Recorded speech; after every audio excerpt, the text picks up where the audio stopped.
Welcome to Espresso Electronics, quick sips of EDA wisdom. I'm your host Anika Sunda, and today we're going to talk about a very interesting topic, which is creating buzz these days. The role of generative AI or GenAI in revolutionizing SoC verification. Joining me today is John Rose, Product Engineering Group Director at Cadence. Welcome to the show, John. Thank you, Annika. It's a pleasure to be with you. So, John, can you start telling us or talking us about GenAI and its relevance to SoC verification? Yeah, so I mean, generative AI is kind of the fun buzz, right? That's when the Chat GPT 3 came out, it generated a lot of excitement because all of a sudden you had this large language model that you could give a pretty simple prompt to, and it could generate really, complicated, interesting stuff. And it has some kind of obvious uh, things that you may be able to do with it, right? So all of a sudden, anyone doing any kind of programming, and honestly, today, software verification and hardware design is essentially programming, right? You're writing in an HDL. And I think everyone doing any kind of programming, whether it's software or this kind of hardware programming, said, "Hey, these tools, these generative AI models, we can ask them to write these programs for us, and they do a pretty good job. So that's great. Now they're not perfect. GPT-3 needed a lot of hand holding, and then GPT-4 comes out and it does a better job, and you can give it a lot of information, seed it with a lot of information, and then it will do a better job, or you can fine tune it even better, or get an off the shelf language model and put it locally on premise and fine tune it, and then it can do even better.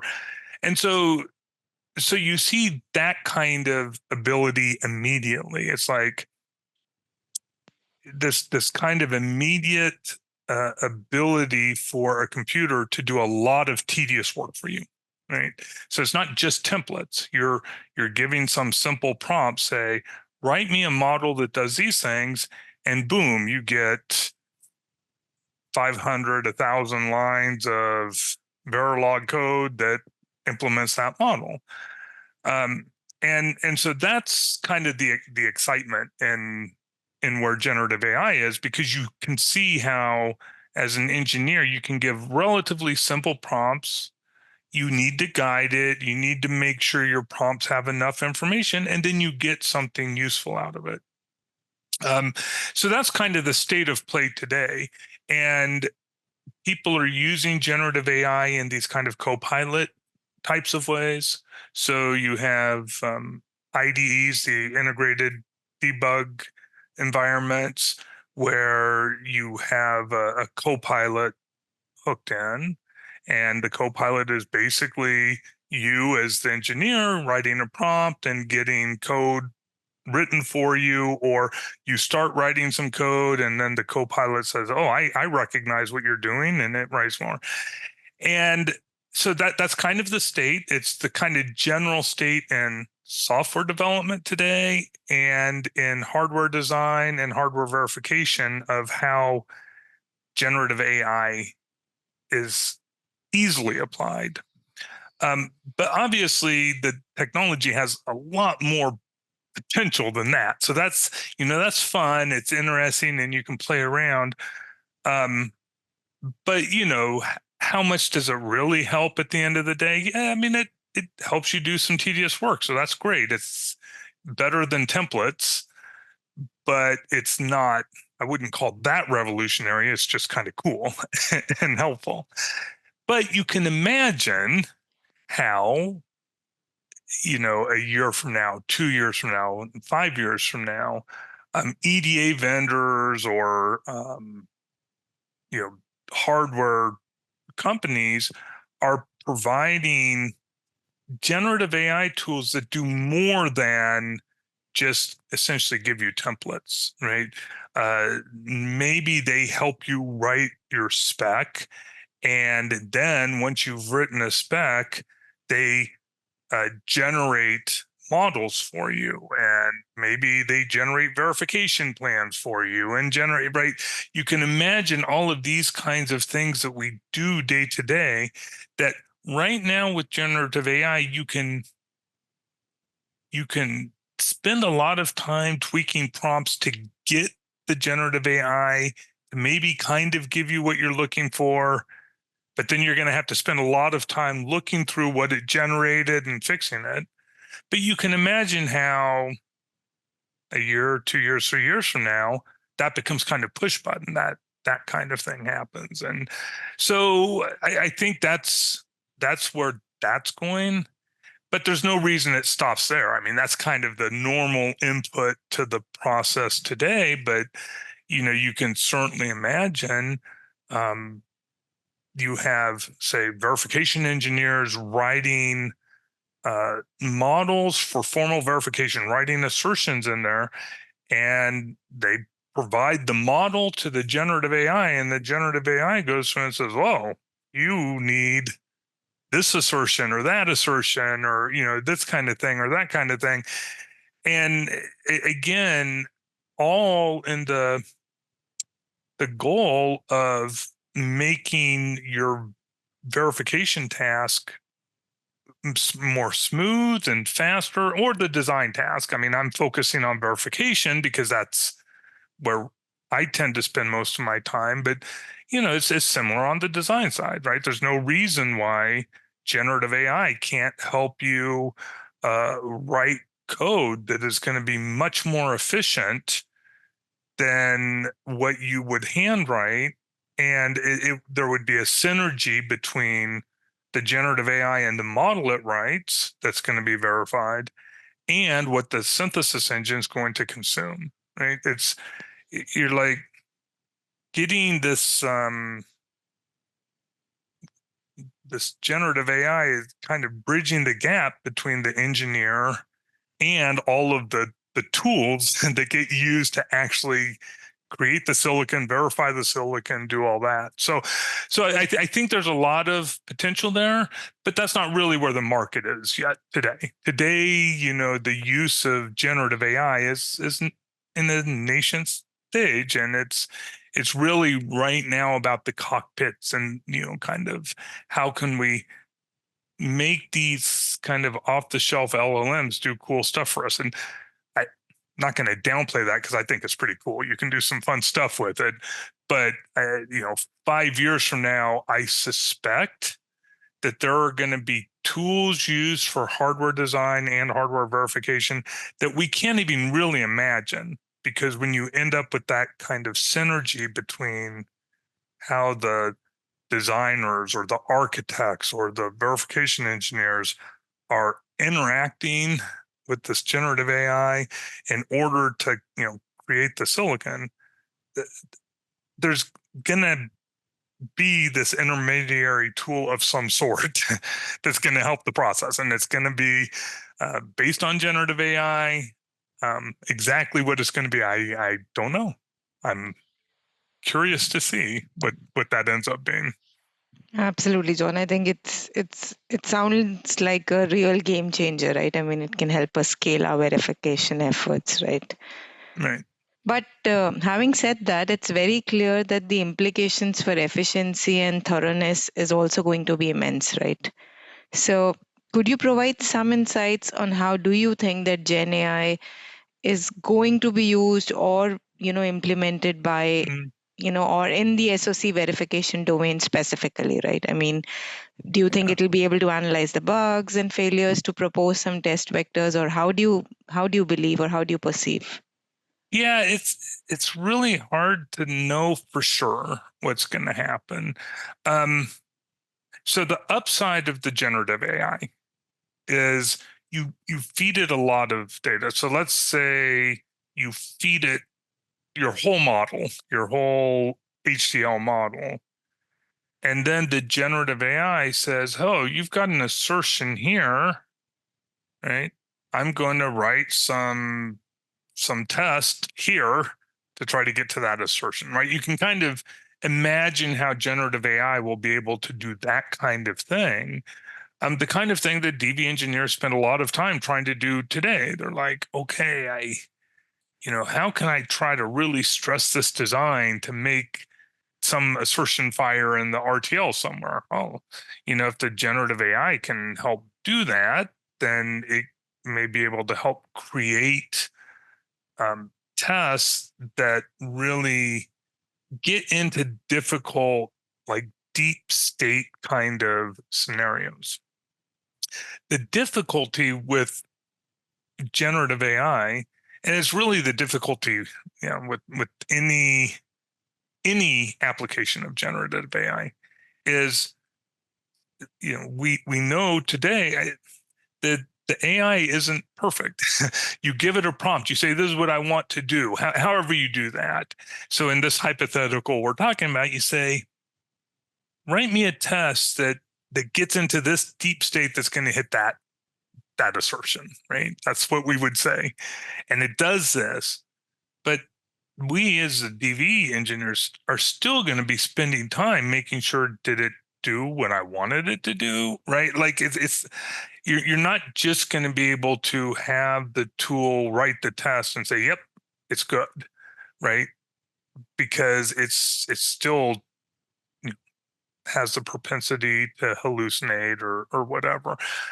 But you asked, like, what can I envision? And I think for verification, that's what will be the most interesting, will be, take all of this design data and then help me create scenarios that get into the deep parts of the design, the difficult parts of the design, right?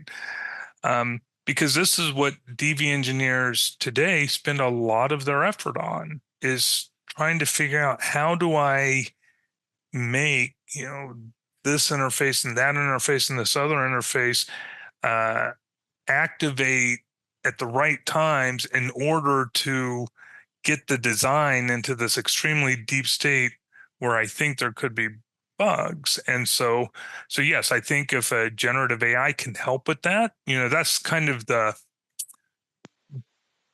automatic test generation thing. That's kind of a beautiful view. I think that's a ways down the road, but that's kind of a beautiful view of how generative AI could help with verification. But I think there's simpler things too. I mean, we do a lot of random verification, and it is difficult to write complex constraint models that are accurate to a spec and aren't, they're not over constrained and they have good distributions.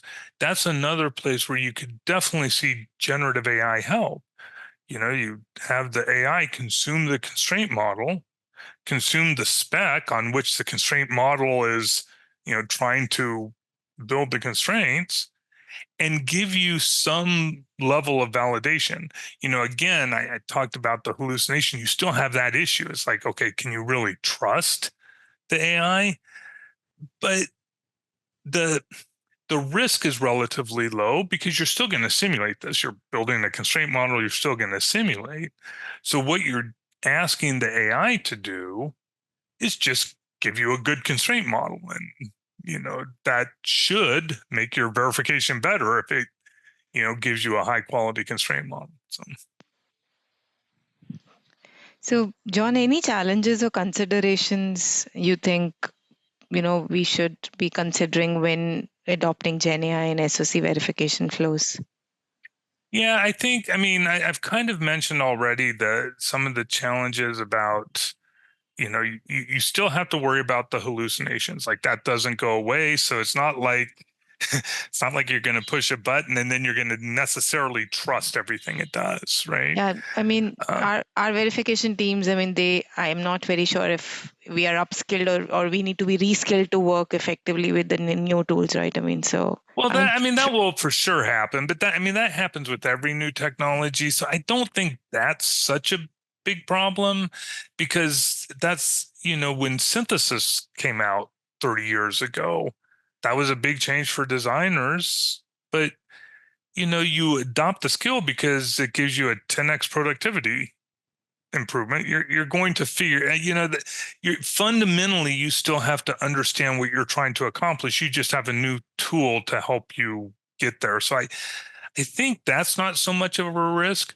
I think the bigger risk um, is Trust. having too much trust in it, right? I think the risk is both ways. Either having too much trust in what gets generated, and then you don't question enough and make sure that what this tool has produced is good, or not having enough trust and then not getting any of the productivity benefits, right? So I mentioned synthesis a minute ago, but when I'm older, and when I was first starting my career, synthesis was a new thing. It was new, brand new, and the company I worked for did not trust it.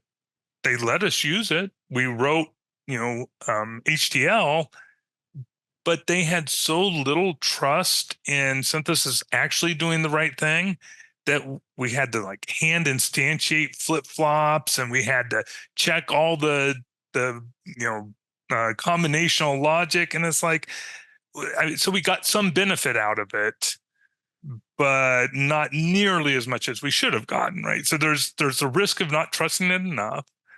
But then the flip side of it is, if you don't have some guardrails in place to make sure that what it's producing is right and accurate and what you want, then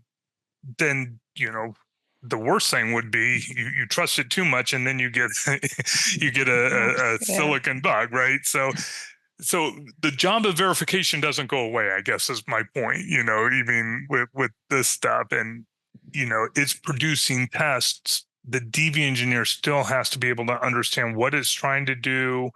And if there's a bug, you're still going to have to debug it, which of course the generative AI or these AI models in general should be able to help with. But, it's like the different parts of the process don't really change. It's just, hopefully we get a lot more efficient at each piece. That's what the tools should do. But yeah, what should we watch out for? I mean, don't get too cocky with what gets produced, but also don't be too skeptical of it. Like, there's a balance in between. Let it help you with productivity, but also, be a little cautious. absolutely. Yeah. I mean, having said all this, I also feel that, how are we going to source and manage the data which is going to be used by our Gen AI models, right? I mean, Right. this is also something that I think. Right. Yeah. And so this is actually another thing I was thinking of when you asked the last question, but I forgot to mention. But, this is a big concern, right? Is if you're using a generative AI model, something like GPT or Llama or any of these others, you probably want it on premise, and you probably don't want any of your IP being used to train a model that some other, your competitor, for instance, may have access to. That's not good. And even within a company, sometimes what a particular team is doing is so sensitive that they won't want other teams to inadvertently access what they're doing by having, a common LLM that's fine tuned with the same data. So, so there will be some level of sourcing these models and fine tuning them with, data that's just out in the wild, or stuff you get from hardware vendors or whatever. But at the end of the day, for your company, you're going to want to fine tune models with your data, because that's how you you care about making products, right? And so there's challenges there. Now, that's a little off the EDA path. Like as an EDA vendor, we need to make sure that there are secure ways to do these kinds of things and access that data. But these are the kinds of things that companies are just going to have to figure out. Like are we going to keep things secure? How secure do they have to be? What's the risk to us? Allowing our engineers to go out on the web and use GPT or use a local on-premise LLM, right? There's yeah, a lot of things to worry about for sure. Absolutely, absolutely. And one last question, John. What is Cadence strategy, or what in general should be, in the EDA space, right? Like, Yeah, I mean, the strategy is extremely wide, right? It's and can't really speak for all of Cadence here because each division has different needs and different ways where generative AI is going to help the end users. The general strategy is what we're looking at is productivity improvement, right? So nothing in any of our strategy is about how do we get rid of engineers. That I think is a fool's errand. It's not the right approach. It's about looking at, what are our customers trying to do? So in SVG, the group I work in, the software verification group, our end users are primarily DV engineers. And so what we want to do is help DV engineers be more productive in verifying their chips because their chips are going to get bigger and do more stuff. They already are, even without assistance of AI, and it's going to get even more. So our strategy is figuring out, how do we make that verification easier for them, where they can have more confidence that the simulation they've done or the formal verification they've done is doing the job, is up to the task. So, I mean, that's a very loose answer. It's not as detailed, but really that's what it's about. So yes, we're investing a lot of R&D, looking at a lot of ways, all the various machine learning AI model things can be brought in to help the verification space.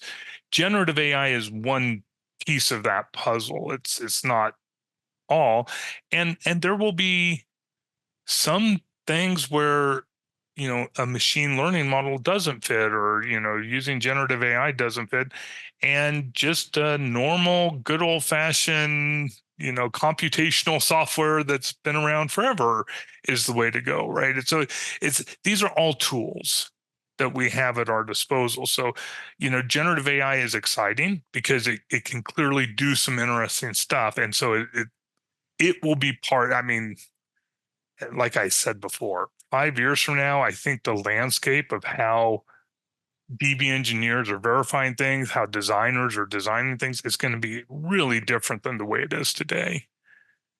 But also, there's going to be a lot of similarity because at the end of the day, you still have someone has to design the chips and someone has to verify them. And that's not really going to change. It's just, hopefully everyone will be more efficient being able to do it. thank you, John. Thank you so much for sharing your insights. It's always a pleasure having you on the show. Well, thank you for having me. I enjoyed it as always. And thank you, our listeners, for tuning in. Keep your circuits connected and your ideas flowing until we meet next on Espresso Electronics. Stay innovative.